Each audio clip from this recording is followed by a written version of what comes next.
Hello friends. Java language सीखने की इस सीरीज़ में आज हम देख रहे हैं लेक्चर 9 का पार्ट 1, जिसमें हम पढ़ेंगे पैकेजेस इन जावा। पैकेजेस क्या हैं? जैसे हम फोल्डर्स बना के फाइल्स को हमारे सिस्टम में अरेंज करते हैं, इन फोल्डर्स को हम डायरेक्टरीज भी बोलते हैं। यही जावा की लैंग्वेज में हम पैकेजेस के द्वारा पहचानते हैं। यानी जावा के अंदर हम जब भी कोई प्रोग्राम बनाते हैं तो हम कई सारी फाइल्स बनाते हैं, यानी कई सारी जावा फाइल्स बनाते हैं, यानी कई सारी उसमें क्लासेस बनाते हैं। तो जब कंपाइल करते हैं तो बहुत सारी डॉट क्लास फाइल्स बन जाती हैं। ये क्लास फाइल्स को हम ऑर्गेनाइज करके रखना चाहते हैं डिफरेंट डिफरेंट डायरेक्टरीज में, डिफरेंट डिफरेंट फोल्डर्स में। ये कैटेगराइजेशन इस आधार पे होगा कि वो क्लासेस का जॉब क्या है, यानी एक तरह का काम करने वाली सारी क्लासेस को हम एक ग्रुप में रखना चाहेंगे। तो एक बड़े प्रोजेक्ट में जहाँ पे बहुत सारे काम हो रहे हैं, तो फंक्शनैलिटी के आधार पे, यूजेबिलिटी के आधार पे हम क्लासेस को कैटेगराइज करके रखेंगे ताकि उसे मेंटेन करना ज़्यादा आसान हो जाए। तो फाइल इन वन डायरेक्टरी और package would have different functionality from those of another directory। तो इसका मतलब एक पैकेज एक फोल्डर या डायरेक्टरी के जैसा ही है। अब जैसे हम इसका एक एग्जांपल देखें, क्योंकि जावा में कई सारी प्री डिफाइंड क्लासेस हैं और इस फिलॉसफी को जावा वालों ने तो अपनाया ही होगा, पैकेज की फिलॉसफी को। इसका मतलब जो कई सारी जावा क्लासेस स्टैंडर्ड लाइब्रेरी में जावा वाले प्रोवाइड करते हैं, उनमें से एक पैकेज है java.io। io stands for input output. एक पैकेज है java.net, एक पैकेज है java.util या java.sql या java.awt, या ऐसे बहुत सारे पैकेजेस हैं। ये जो अलग अलग पैकेजेस हैं, इनके अंदर वो सारी क्लासेस हैं जो एक तरह का काम करने के लिए बनाई गई हैं। जैसे java.io पैकेज के अंदर वो सारी क्लासेस होंगी जो इनपुट आउटपुट से रिलेटेड काम परफॉर्म करेंगी, या java.net पैकेज के अंदर वो क्लासेस होंगी जो नेटवर्क से डील करती होंगी। इसी तरह से जब आप प्रोजेक्ट बनाते हैं तो आप भी अपनी क्लासेस को उनकी फंक्शनैलिटी, यूजेबिलिटी के आधार पे कैटेगराइज कर सकते हैं। पैकेज बनाने का एक फ़ायदा ये भी है कि हम दो अलग अलग पैकेज में सेम नेम की क्लास बना सकते हैं। आमतौर पे एक ही प्रोजेक्ट में हम दो क्लासेस के नाम सेम नहीं रख रहे हैं, लेकिन कभी ऐसी ज़रूरत पड़ती है तो हम कर सकते हैं। और अगर हम ऐसा कर सकते हैं तो तभी कर सकते हैं जब वो अलग अलग पैकेज में रिसाइड करती हैं। यानी सेम पैकेज के अंदर दो क्लास के नाम कभी सेम नहीं हो सकते, पर अलग अलग पैकेज के अंदर दो क्लासेस के नाम सेम हो सकते हैं। तो एक प्रोजेक्ट में एक से ज़्यादा क्लास के नाम सेम हो सकते हैं, यस, पर शर्त क्या है, उन्हें अलग अलग पैकेज में रखना होगा।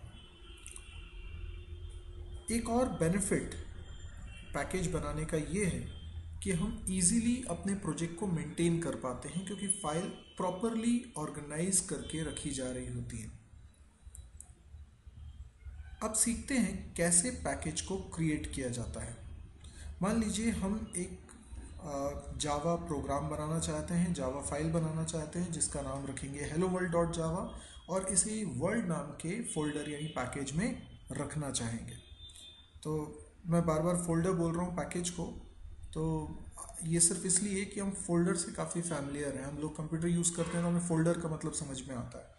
पैकेज का कॉन्सेप्ट लगभग उसी ऑब्जेक्टिव से है कि आप फाइल को ऑर्गेनाइज करके रख सकें एक सिंगल नेम के अंतर्गत। तो हम लोग चाहते हैं कि helloworld.java फाइल बनाएं और उसको वर्ल्ड पैकेज में रखें। तो ये सब कैसे करेंगे? आप सिंपली जैसे जावा का प्रोग्राम बनाते हैं बिल्कुल वैसे ही बनाएंगे। देखिए कोडिंग कैसी होगी। सबसे पहले आपको लाइन लिखना पड़ेगा पैकेज वर्ल्ड। पैकेज जावा में कीवर्ड है और वर्ल्ड हमने पैकेज का नाम चूज़ किया है। आप वर्ल्ड की जगह कोई भी नाम रख सकते हैं। इसके बाद सेमीकोलन। शर्त ये है कि आपके प्रोग्राम की ये पहली लाइन होनी चाहिए, यानी पैकेज बताना किस नाम के पैकेज में ये क्लास रिसाइड करेंगे। यानी आप देखिए एक जावा फाइल बना रहे हैं, एक जावा फाइल के अंदर आप कई सारी क्लासेस बना सकते हैं। ये सारी की सारी क्लासेस जो इस फाइल के अंदर आप बना रहे हैं वो सब एक ही पैकेज के अंदर हैं, और उस पैकेज का नाम आप रख रहे हैं वर्ल्ड। तो वर्ल्ड पैकेज के अंदर आप कई सारी डॉट क्लास फाइल्स रख सकते हैं। इसके बाद आप जैसे एक क्लास बनाते थे बिल्कुल वैसे ही बनाएंगे। मैंने लिखा है पब्लिक क्लास हेलो वर्ल्ड, उसके बाद उसके अंदर मेन फंक्शन है, उसमें हेलो वर्ल्ड प्रिंट करा रहा हूँ, दैट्स इट। लेकिन इस जावा फाइल को कंपाइल करने का तरीका थोड़ा अलग होगा। आप जावा फाइल को जब कंपाइल करेंगे तो ये कमांड आपको लिखनी पड़ेगी। यानी आप ट्रेडिशनली जिस तरीके से कंपाइल करते हुए आ रहे हैं, अगर आप किसी आईडी का इस्तेमाल नहीं कर रहे हैं तो नोटपैड पे प्रोग्रामिंग करते हैं और कमांड प्रॉम्प्ट पे जाके उसको कंपाइल करते हैं। तो कंपाइल करने के लिए आप लिखते हैं जावा सी और उसके बाद जावा फाइल का नाम। अब आपको करना ये है कि जावा सी के बाद -d स्पेस डॉट स्पेस और फाइल का नाम। यहाँ डॉट का मतलब है करेंट डायरेक्टरी, अगर 2 डॉट लगा देंगे तो इसका मतलब हो जाएगा पेरेंट डायरेक्टरी।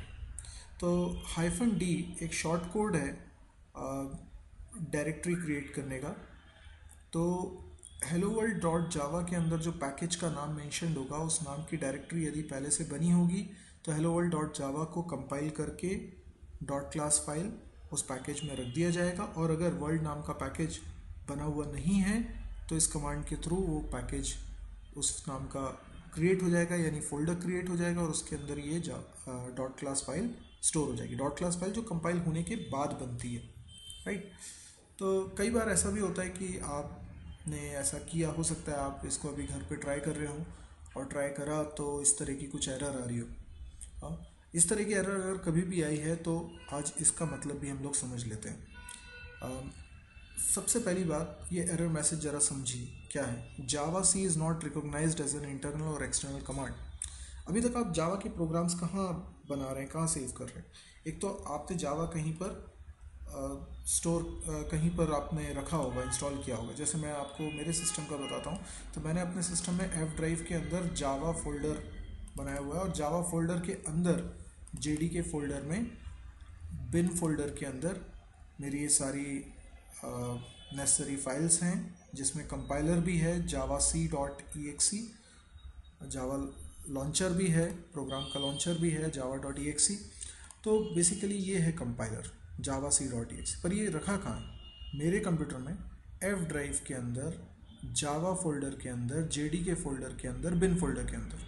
तो अब होता ये कि जब भी मैं कोई जावा का प्रोग्राम बनाता हूँ तो मुझे इसी बिन फोल्डर के अंदर रखना पड़ता है, क्योंकि जब कमांड प्रॉम्प्ट से मैं इसे कंपाइल करने जाता हूँ तो कैसे कंपाइल करूँगा? देखिए मैं आपको करके बताता हूँ। तो मान लीजिए कि हम एक प्रोग्राम बनाना चाहते हैं और मैंने इसे जावा प्रोग्राम्स फोल्डर में बना लेता हूँ एक प्रोग्राम। ये फाइल डिलीट कर देता हूँ, एग्जाम्पल हेलो वर्ल्ड डॉट जावा नाम से है ना। तो इसको भी डिलीट करें और हम एक नया फ्रेश प्रोग्राम जावा में बनाते हैं। मैंने क्या किया, जी ड्राइव में जावा प्रोग्राम्स नाम का एक फोल्डर है जिसमें एक नई फाइल बनाई और टेक्स्ट फाइल इसका नाम रखता हूँ हेलो वर्ल्ड डॉट जावा, ठीक है। ओके, अब इसके अंदर कोडिंग करते हैं। तो क्या कोडिंग करें? अभी मैं पैकेज वाला कोड नहीं लिखता हूँ, बाकी का कोड लिखता हूँ, फिर पैकेज वाला कोड इसी में यूज़ करेंगे। सबसे पहले हमने लिखा पब्लिक क्लास का नाम हेलो वर्ल्ड, देन इसके अंदर public static void main string args और इसके अंदर system.out.println हेलो वर्ल्ड, राइट। तो हमारा ये प्रोग्राम बनके तैयार हो गया है। इस प्रोग्राम को अब मैं कंपाइल रन करना चाहता हूँ। सबसे पहले इसको सेव कर लेते हैं। ये सेव कहाँ हुआ है? ये सेव हुआ है जी ड्राइव के जावा प्रोग्राम्स नाम के फोल्डर में। अब मुझे कमांड प्रॉम्प्ट को स्टार्ट करना होगा। ये कमांड प्रॉम्प्ट को मैंने स्टार्ट कर लिया है। अभी मुझे कहाँ जाना पड़ेगा, जी ड्राइव में, है ना। तो मैं लिखता हूँ जी ड्राइव में जाता हूँ जावा प्रोग्राम्स में। अच्छा, अब मुझे कंपाइल कैसे करना होता है, जावा सी, देन प्रोग्राम का नाम, फाइल का नाम hello world, right, hello world dot जावा। अगर ये सक्सेसफुली कंपाइल हो जाएगा तो यहाँ आप बैकग्राउंड में देख सकते हैं डॉट क्लास फाइल बन जाएगी। लेकिन देखिए क्या एरर मैसेज आ रहा है, java c is not recognised as an internal और एक्सटर्नल कमांड, राइट। यही मैं आपसे कह रहा था कि इस तरह का एरर मैसेज कई बार आता है। अभी हम देखते हैं ये एरर मैसेज कैसे दूर करेंगे। पहले तो इस एरर मैसेज को समझिए। इसमें लिखा है java c is not recognised as an internal और एक्सटर्नल कमांड, मतलब आपने लिखा जावा सी और ये कमांड प्रॉम्प्ट मतलब क्या है, ये एक डॉस ऑपरेटिंग सिस्टम है। तो ऑपरेटिंग सिस्टम को जावा सी नाम की कोई कमांड के बारे में नहीं पता है। तो एक तो ये कोई कमांड नहीं है, दूसरा ये कोई EXE फाइल भी नहीं है। आप कहेंगे नहीं EXE फाइल तो है, जावा सी एक कंपाइलर है, EXE फाइल, हाँ है EXE फाइल, लेकिन जिस डायरेक्टरी में हम लोग हैं जावा प्रोग्राम्स नाम की, उसके अंदर जावा सी डॉट EXE नाम की कोई फाइल नहीं। आप डॉस पे या तो कोई कमांड लिख सकते हैं, है ना, या फिर कोई बैच फाइल का नाम लिख सकते हैं, या कोई EXE फाइल का नाम लिख सकते हैं। यानी बिना फाइल के एक्सटेंशन के आप बैच फाइल और एग्जीक्यूटेबल फाइल का नाम लिख सकते हैं, या फिर कोई डॉस की कमांड लिख सकते हैं। अब जावा सी इन तीनों में से कुछ नहीं है ना। हम जानते हैं कि जावा सी डॉट EXE कंपाइलर है फाइल का नाम, लेकिन वो फाइल जावा प्रोग्राम्स नाम के फोल्डर में नहीं है, कहीं और रखी है। और आप अभी कहाँ हैं, जावा प्रोग्राम्स नाम के फोल्डर में है, देखिए। तो जावा प्रोग्राम्स नाम के फोल्डर में रहते हुए आप जावा सी कैसे लिख सकते हैं, ये है प्रॉब्लम। तो इसका मतलब ऑपरेटिंग सिस्टम को जावा सी समझ में नहीं आ रहा है क्या है। हम क्या समझाना चाहते हैं ऑपरेटिंग सिस्टम को, हम ये कहना चाहते हैं कि भाई देखो, जावा सी एक कंपाइलर है और ये फाइल रखी हुई है, कहाँ रखी है, जावा जहाँ इंस्टॉल्ड है उसके अंदर JDK फोल्डर के अंदर, बिन फोल्डर के अंदर रखी हुई है। अच्छा, ये बात ऑपरेटिंग सिस्टम को क्यों बता रहे हैं हम चाहें तो जी ड्राइव के जावा प्रोग्राम्स में जाने की बजाय, जैसा कि मेरे सिस्टम में F ड्राइव में जावा इंस्टॉल्ड है, मैं उस डायरेक्टरी में चला जाता हूँ, ठीक है। पर उस डायरेक्टरी में मैंने हेलो वर्ल्ड डॉट जावा नाम की फ़ाइल थोड़ी ना बनाई।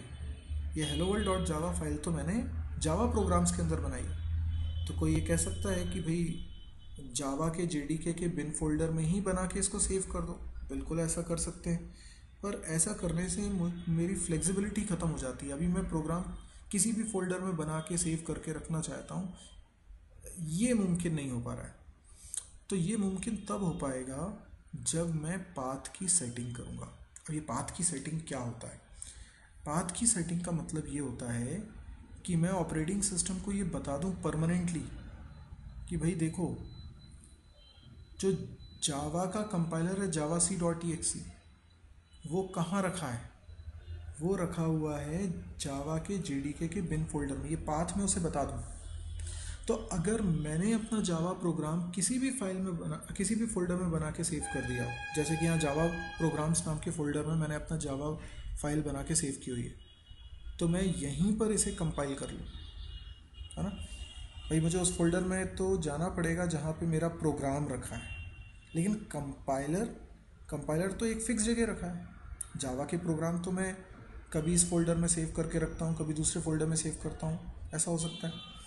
तो जावा प्रोग्राम्स नाम का जो फोल्डर है उसमें मैंने जावा का प्रोग्राम बना के सेव किया है, पर यहाँ कंपाइलर नहीं है। ये जैसे ही मैं जावा सी लिखूँ, कंपाइलर पहले ऑपरेटिंग सिस्टम ये देखे कि ये कंपाइलर क्या जावा प्रोग्राम्स नाम के फोल्डर में है, नहीं है। तो मैंने जो पाथ बता दिया होगा, उस पाथ पे जाके ऑपरेटिंग सिस्टम कंपाइलर को ढूंढ लेगा। अब ये कैसे करते हैं चलिए देखते हैं। सबसे पहले मुझे क्या करना होगा, जो हमारे सिस्टम में माई कंप्यूटर होता है उस पर क्लिक करना होगा। माई कंप्यूटर पे राइट क्लिक करिए, अगर आप यहाँ से नहीं देख पा रहे हैं, ये माई कंप्यूटर पे राइट क्लिक करिए और प्रॉपर्टीज़ पे जाइए। जैसे हम प्रॉपर्टीज़ पे जाते हैं, यहाँ एडवांस सिस्टम सेटिंग्स पे आएंगे।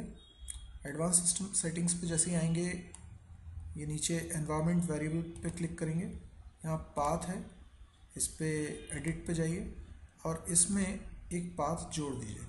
पाथ क्या जोड़ना है, जैसे मेरे सिस्टम में एफ ड्राइव के अंदर, देखिए मैं पेस्ट कर रहा हूँ, एफ ड्राइव के अंदर जावा फोल्डर के अंदर, जेडीके फोल्डर के अंदर, बिन फोल्डर के अंदर रखा है, तो ये मैंने पाथ लिख दिया। पाथ को अच्छे से देख लीजिए, आपके सिस्टम पे ये कुछ और पाथ हो सकता है तो वो पाथ लिखिएगा। ये मैंने ओके कर दिया, ये मैंने ओके कर दिया, ये मैंने ओके कर दिया, राइट। इसको भी बंद कर दिया।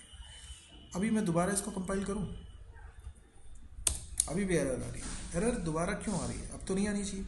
एरर इसलिए आ रही है क्योंकि मुझे कमांड प्रॉम्प्ट को बंद करके दोबारा चालू करना पड़ेगा। अभी इसने चेंजेस को एक्सेप्ट नहीं किया है, तो मैंने इसको बंद किया और मैं इसको दोबारा कर रहा हूँ स्टार्ट। जब मैं इसको दोबारा स्टार्ट करता हूँ तो देखिए, मैं जी ड्राइव में जाता हूँ, इसके अंदर जावा प्रोग्राम्स में जाता हूँ और फिर कंपाइल करता हूँ java c hello world dot java, right. तो ये कंपाइल हो जाएगा। देखिए ये कंपाइल हो रहा है और जैसे ही कंपाइल हो गया, ऊपर आप देख रहे हैं डॉट क्लास फाइल भी बन गई है। अभी इसमें हमें पैकेज भी बनाना था ना, तो अभी मैं इसको डिलीट कर देता हूँ और अब मैं पैकेज भी बनाता हूँ। तो इसके अंदर मुझे कुछ चेंजेस करने पड़ेंगे। चेंज क्या करूँ, मैं इसमें लिखता हूँ पैकेज वर्ल्ड, सेमीकोलन, और इसको करता हूँ सेव, इसको किया क्लोज और इसको दोबारा से कंपाइल करता हूँ। पर कंपाइल करते हुए क्या लिख रहा हूँ, -d स्पेस डॉट डॉट, मतलब करंट डायरेक्टरी, ठीक है। ये देखिए वर्ल्ड करंट डायरेक्टरी मतलब जिसमें हम हैं जावा प्रोग्राम्स, उसके अंदर वर्ल्ड पैकेज बन जाएगा और उसके अंदर ये डॉट क्लास फाइल बन जाएगी। अब इसको रन कैसे करेंगे, जावा और पैकेज का नाम वर्ल्ड डॉट, प्रोग्राम का नाम हेलो वर्ल्ड। ये ध्यान से देखिएगा मैंने कैसे इसको रन किया है। आई होप आपको समझ में आया होगा। इसको एक दो बार फिर देखिएगा।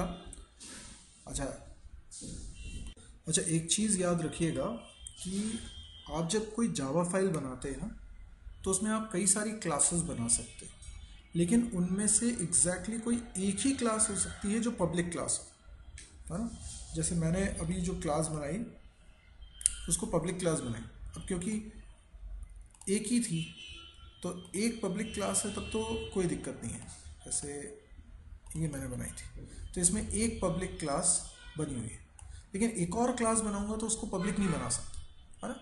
एक जावा फाइल के अंदर एक ही पब्लिक क्लास हो सकती है। Name of the file should be same as the name of the public class. अब जो आपने इतनी सारी क्लासेस एक फाइल में बनाई होंगी, उनमें से जो पब्लिक क्लास होगी ना, उसी का नाम फाइल का नाम भी होगा। अच्छा, अगर कोई भी पब्लिक क्लास आप अपने फाइल में नहीं बना रहे हैं तो फिर आप किसी भी नाम से फाइल को, किसी भी क्लास नेम से फाइल को सेव कर सकते हैं, है ना। मतलब बहुत सारी क्लासेस आपने बनाई एक जावा फाइल में, पर किसी को भी पब्लिक नहीं बनाया, तो फिर फाइल का नाम क्या रखें, कोई भी क्लास के नाम के तौर पे आप अपनी फाइल का नाम रख सकते हैं। तो यदि आपको ये वीडियो पसंद आया हो तो इसे लाइक करें। यदि आपको लगता हो कि कुछ इसमें आपकी क्वेरीज़ हैं तो आप ज़रूर कमेंट करिए। कमेंट करेंगे तो मुझे पता चलेगा कि आप इंटरेस्ट ले रहे हैं, आपको समझ में आ रही हैं चीज़ें, और मुझे भी अप्रिसिएशन मिलता है। तो मैं इस तरह के और वीडियोस अपलोड करूँगा। आपको लगता है कि ये काफ़ी काम का वीडियो है, कुछ नॉलेज आपको इससे मिलता है, तो आप इसको शेयर भी करिए अपने दोस्तों के बीच में। आप फेसबुक पे वॉल पे इसको शेयर कर सकते हैं। और यदि ऐसा लगता है आपको कि बहुत ज़्यादा यूज़फुल हैं इस तरह की वीडियोस आपके लिए, तो आप इस चैनल को सब्सक्राइब तो ज़रूर करिए, क्योंकि इस तरह के और वीडियोस की अपडेट आपको लगातार मिलती रहेंगी जैसे जैसे वो अपलोड होते जाएंगे। Thank you.